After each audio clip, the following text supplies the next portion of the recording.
Hi everyone. So today we are going to be starting our new lesson and I would like you to get prepared by having your ELA notebook, a pen, and I would like you to take some notes down so that you can bring to class so that tomorrow we can engage in a nice discussion about this lesson. So let's get into it. So we are going to be starting our new lesson, which we are going to be focusing on for the next week in D.A.I.J. Okay? So, D.A.I.J. I would like you to think of a mnemonic device for D.A.I.J. A mnemonic device is a memory technique that helps your brain better encode and recall important information.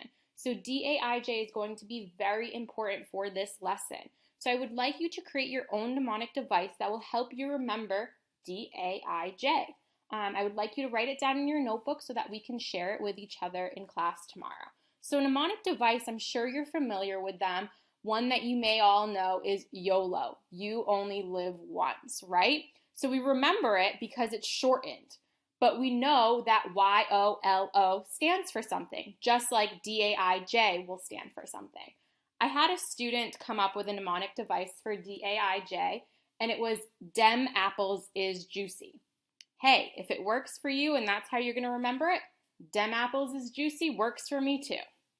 So let's actually get into what DAIJ stands for.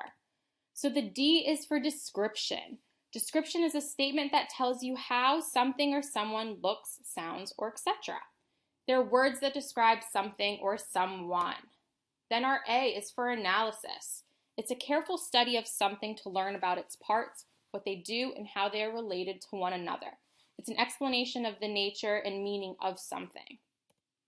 Our I is for interpretation. It's an explanation of the meaning of another's artistic or creative work, so someone else's. It's an explanation or way of explaining something. Our J is for judgment, an opinion or decision that is based on careful thought, the ability to make considered decisions or come to a sensible conclusion. So the important thing here is that careful thought piece. So it's not just blurting something that comes to your mind. It's taking a step back, thinking about it, and coming to a careful and insightful conclusion. So here are our definitions just broken down. I would like you to put this in your notebook so that we have reference for it tomorrow. All right, so when and why do we use DAIJ, or Dem apples is juicy? We can use it in artwork, in scholarly work, in persuasive writing, and in everyday life. So think about it in music and in movies. In everyday life, we do describe things. We do analyze things, we interpret things, and we judge things. We may not realize that we're doing, but we do use elements of DAIJ in everyday life. So for our class and for this upcoming lesson, we're going to be using it in artwork, and then we're going to be using that into our writing. So we're using DAIJ to look at art, and then DAIJ to write about it. So let's practice our DAIJ, our description, analysis, interpretation, and judgment. So this piece right here is by Tony Fitzpatrick. It's called The Devil's Music, and it was created in 2009 in Chicago.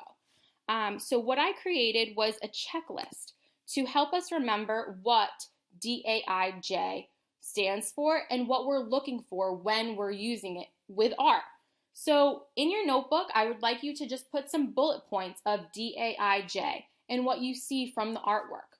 So for D, for description, I would like you to describe the work without using words such as beautiful or ugly or stupid.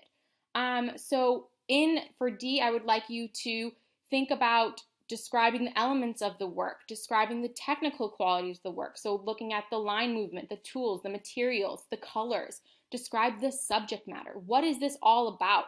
What can you recognize? What are some pieces that you see that stand out to you? And then we go to our A, our analysis. Describe how the work is organized as a complete composition.